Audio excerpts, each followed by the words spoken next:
Il n'y a pas d'animal plus dangereux qu'un hispano-péruvien avec un micro devant lui. Et par conséquent, pour éviter de vous infliger un discours interminable et insupportable, j'ai préparé quelques petites remarques et comme ça, je respecterai le temps qui m'a été accordé.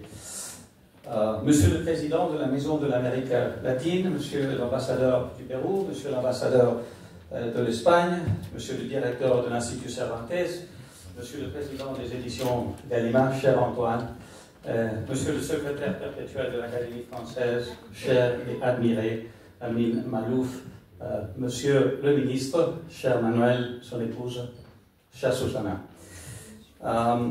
Je tiens tout d'abord à remercier chaleureusement la Maison de l'Amérique latine. Vous savez que le terme l'Amérique latine est un terme qui a été inventé par les Français au XIXe siècle, que les Espagnols n'acceptent pas de bon gré et que les Latino-Américains utilisent de temps en temps. L'Institut Cervantes et l'ambassade du Pérou pour cette initiative généreuse et très émouvante. Mon père disait que les hommages rendus de leur vivant transformaient les personnes honorées en statues. Et lorsqu'il a reçu le prix Nobel en 2010, il s'est fixé précisément cet objectif, ne pas devenir une statue. Peut-être qu'il est allé un peu trop loin à l'automne de sa vie, dans sa poursuite de cet objectif, mais voilà une question plutôt pour ses biographes, s'il en a, et pas pour cette soirée. Je constate par contre que les hommages posthumes, on les fait inverse, parce qu'ils permettent à ceux qui ne sont plus parmi nous de revenir à la vie, de se réincarner en quelque sorte, de façon que, je dirais, c'est une raison suffisante pour être très reconnaissant à vous tous. J'aurais pu présenter un essai littéraire, un petit essai littéraire consacré à l'œuvre de mon père, que je connais assez bien, ou un discours sur sa longue relation avec la France.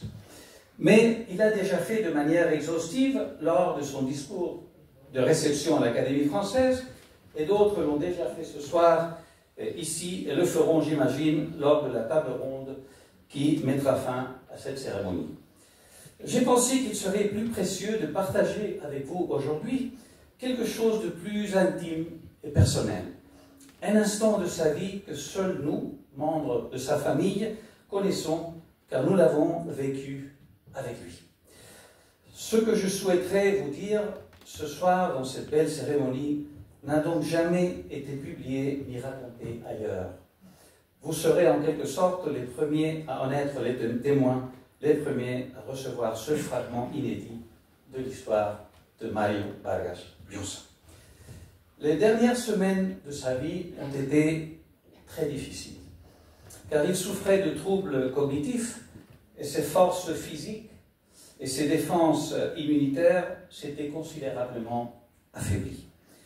Malgré cela, nous avons maintenu un rituel quotidien qui consistait à faire une promenade en voiture tous les après-midi dans un quartier de Lima. Lima est devenue, comme certains d'entre vous le savent, peut-être une mégalopole gigantesque, donc les possibilités étaient assez nombreuses. Un beau jour, j'ai eu une petite idée. Elle consistait à choisir des lieux où se sont déroulés quelques passages de ces romans. Les endroits qui ont servi de décor à ces passages, si l'on parlait de pièces de théâtre, et à essayer non seulement de l'aider à revivre l'expérience d'écriture des histoires dans lesquelles ces endroits réels sont apparus, mais aussi de tenter quelque chose d'un peu plus audacieux.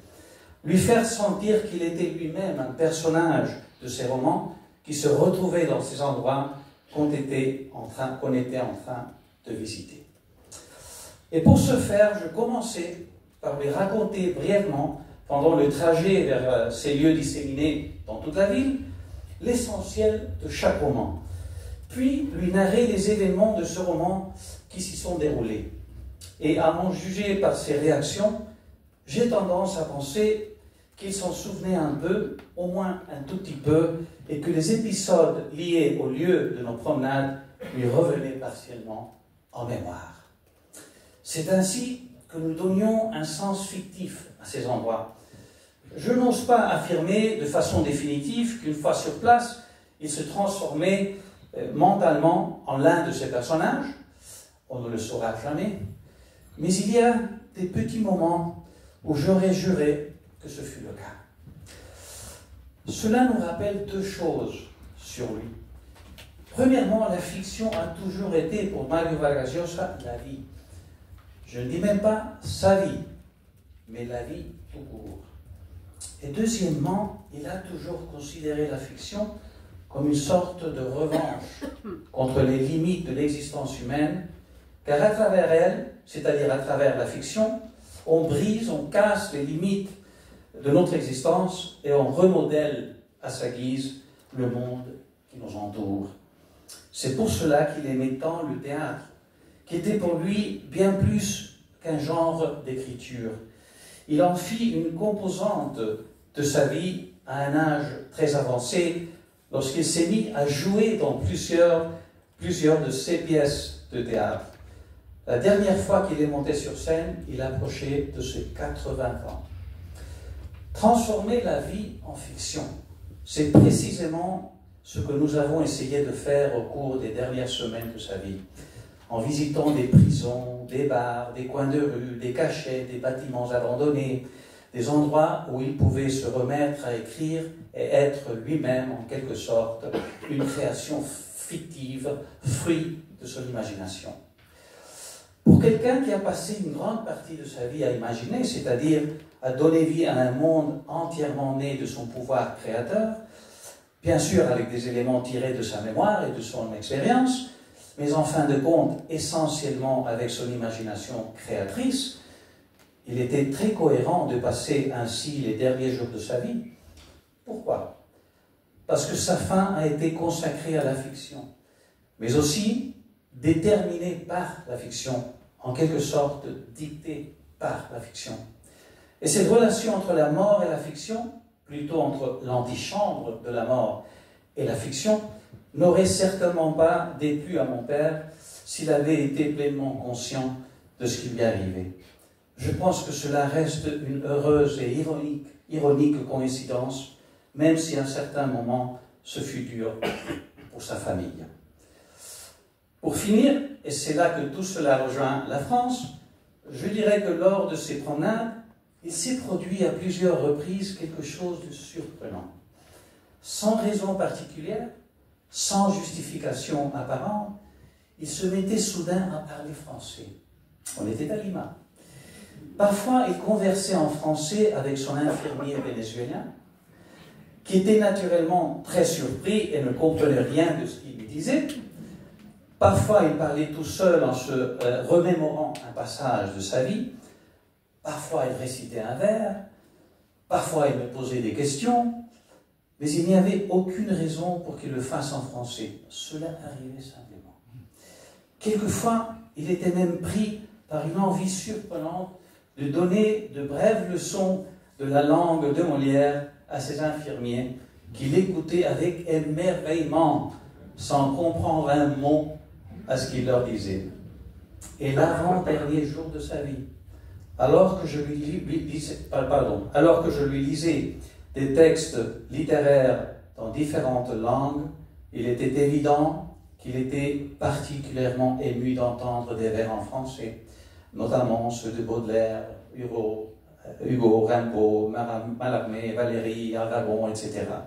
Je me souviens très clairement que lorsque je lui ai lu Le bateau ivre de Rimbaud, il m'a dit « Je me souvenais du rythme, pas des mots ».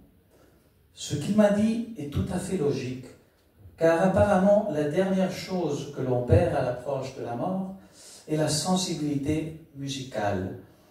Dans les ultimes instants de son existence, il y avait donc quelque chose dans la poésie française qui correspondait parfaitement à sa sensibilité musicale.